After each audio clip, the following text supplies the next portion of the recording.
Hace poco un hermano a través de redes sociales me hacía algunas preguntas referidas a la preparación de los cristianos, de nosotros los católicos, para bien morir, para la muerte. Y en realidad la tradición cristiana, no solamente desde el punto de vista espiritual, sino desde el punto de vista artístico, desde el punto de vista incluso poético, ¿no? Recuerden ustedes ese magnífico poema que es uno de las coplas a la muerte del Maestre de Santiago, de Jorge Manrique, que es una de las cúspides del español, ¿no? Y es básicamente una profunda meditación sobre la muerte. Recuerde el alma dormida, avive el seso, o sea, el cerebro, avive el seso y despierte, contemplando cómo se pasa la vida, cómo se viene la muerte. Comienza las coplas, ¿no?, de Jorge Manrique, a la muerte de su papá. Y esto sintetiza una larga tradición cristiana, y especialmente católica, que es que necesitamos recordar que la muerte viene, ¿no?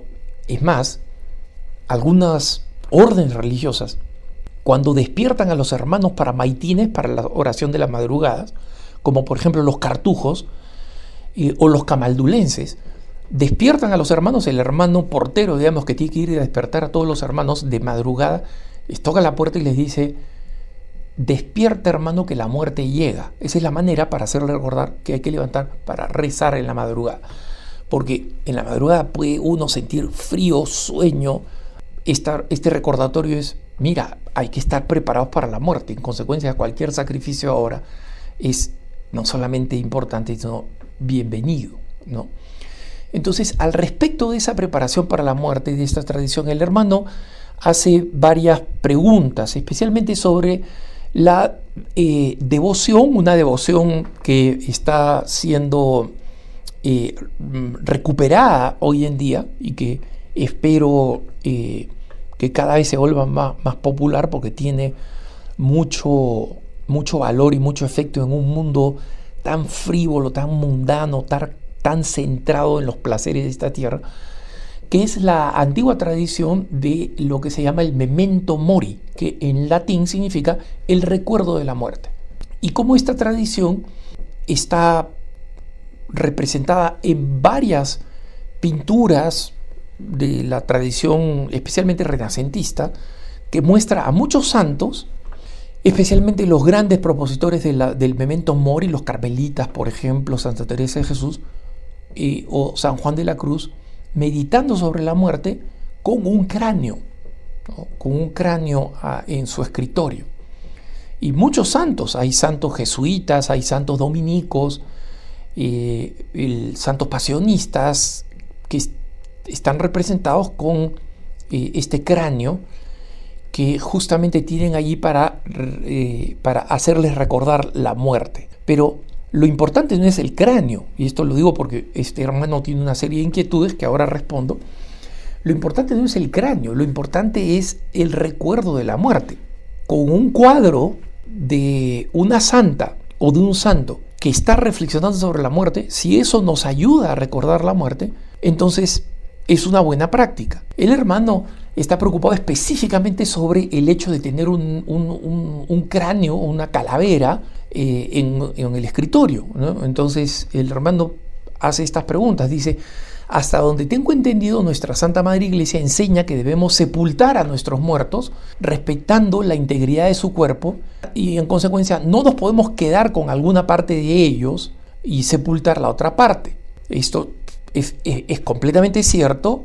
No solamente no nos podemos quedar pues con un hueso de un familiar, tampoco nos podemos quedar con parte de las cenizas como un recordatorio de esta persona.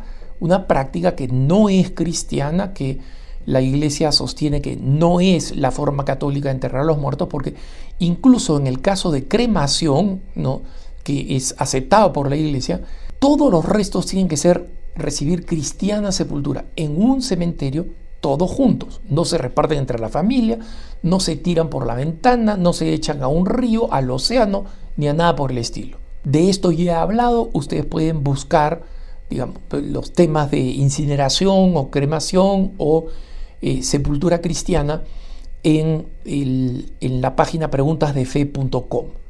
Ahí está la colección completa de mis puntos de vista y también de las preguntas y respuestas de mi programa Cara a Cara. Entonces, el hermano tiene razón, ¿no? Y el hermano sigue diciendo, tengo entendido que el Memento Mori es una devoción o meditación de muchos religiosos santos que han tenido con ellos la calavera, el cráneo de un humano. Me gustaría saber cuál es el sustento cristiano para esto, ya que se entiende que el cuerpo de esa persona a que pertenece la calavera está sepultado en otra parte. Sí, esto es verdad, hermanos, pero ten en cuenta una cosa. Cuando esta práctica se hacía, la del Memento Mori, se consideraba que el cráneo de un hermano, ¿no? De la vida religiosa que estaba siendo utilizado para recordarnos de la muerte, no era un mal uso, no era un uso ilegítimo, no era una separación de la parte del cuerpo. ¿Por qué? Porque el resto del cuerpo de ese hermano o de una hermana se mantenía en el monasterio y era utilizado para fines monásticos, para fines espirituales. Y esa es la razón por la cual se hacen excepciones.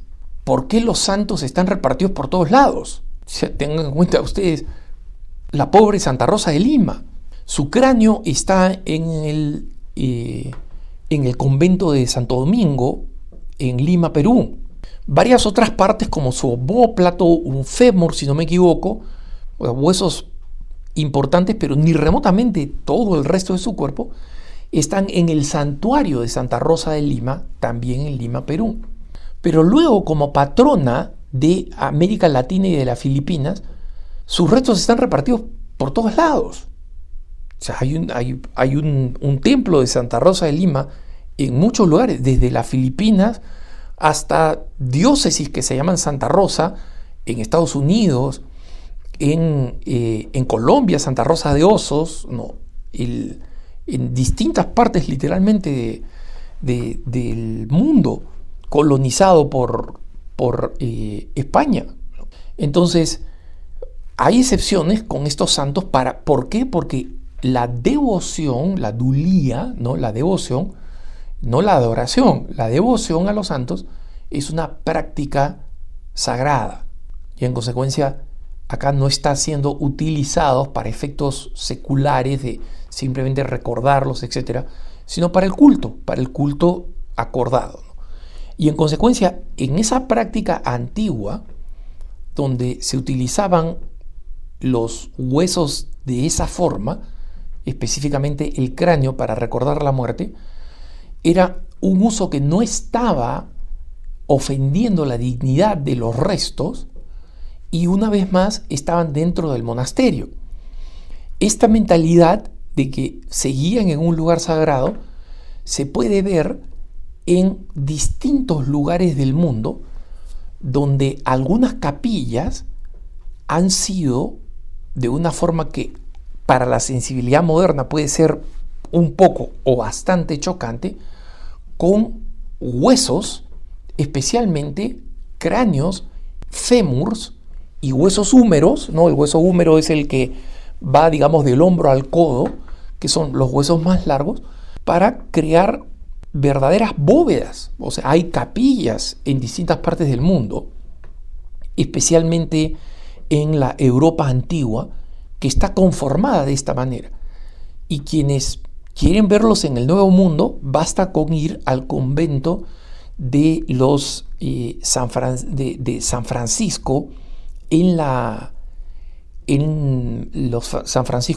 los franciscanos conventuales en el centro de Lima, donde ellos han mantenido esta tradición de utilizar los huesos de los hermanos que ya se habían descompuesto en formar estos pozos con todos los huesos organizados de una manera estética, no de una manera ordenada, es decir, no donde estaban todos los huesos juntos, ¿no? Pero el hecho de crear esta estética para recordar a los hermanos, la muerte se viene, mira a los hermanos anteriores, tú vas a terminar acá. ese recordatorio profundo, constante de la muerte, y que hoy en día muchas personas consideran como macabro y como triste y trágico, y no lo es. No, lo explico después un poco mejor. Pero ahora, para darle paz a este hermano o cualquier otro que se pregunta, oye, pero, o sea, no me permiten a mí llevarme unas cuantas cenizas, pero en este monasterio veo esta forma en que se han acomodado los huesos. Como decía un obispo argentino, que hace muchísimos años lo llevé pues a visitar con otros hermanos la tumba, este monasterio de San Francisco, donde están todos estos huesos en orden. Este obispo argentino, con un poco de ironía, pero también con meditación, miró y dijo: che, ¿te imaginas el quilombo que se va a armar aquí el día de la resurrección de los muertos? Estaba haciendo broma de que, claro, si la resurrección de los muertos, todas las partes de los muertos se van a juntar, acá van a salir volando todos en todas las direcciones para que los huesos de cada persona se junten con el resto de esa persona, ¿no? Así no es como entendemos la resurrección de los muertos. Sabemos que va a ser de una forma misteriosa, pero como involucra los restos de nuestro cuerpo, esa es la razón por la cual la Iglesia dice cristiana sepultura. Es un misterio, no sabemos cómo va a ser exactamente, pero sabemos que, como dice San Pablo, los muertos resucitarán. Y no todos moriremos, pero todos seremos transformados. Entonces, hay algunas cosas que sí sabemos, pero la gran mayoría de cómo se va a realizar no lo sabemos, son misteriosas. Pero en todo caso, que queden claro, no solamente no había una falta de respeto en esta manera de organizar los huesos, incluso que a los hermanos se les concediera tener un cráneo, una calavera en su escritorio, en su lugar de trabajo y de oración, porque no solamente les recordaba la muerte, sino que les permitía rezar por ese difunto, y de repente ni siquiera sabían quién era. No sabían de quién era esa calavera, pero estaban rezando por ese difunto para asegurarse de que si estaba en el purgatorio, pronto pudiera encontrarse con el Señor. Entonces, finalmente, el hermano termina preguntando: ¿nosotros cómo podemos los laicos practicar esta devoción? Podríamos tener también una calavera, pero puede ser una calavera artificial, de esas que se hacen de material plástico, ¿no? Que se hacen para las clases de medicina. La podríamos hacer bendecir a través de un sacramental, o sea, sería una bendición, sería un sacramental. Sí, eso es posible. No hay ninguna razón por la cual no se puede hacer.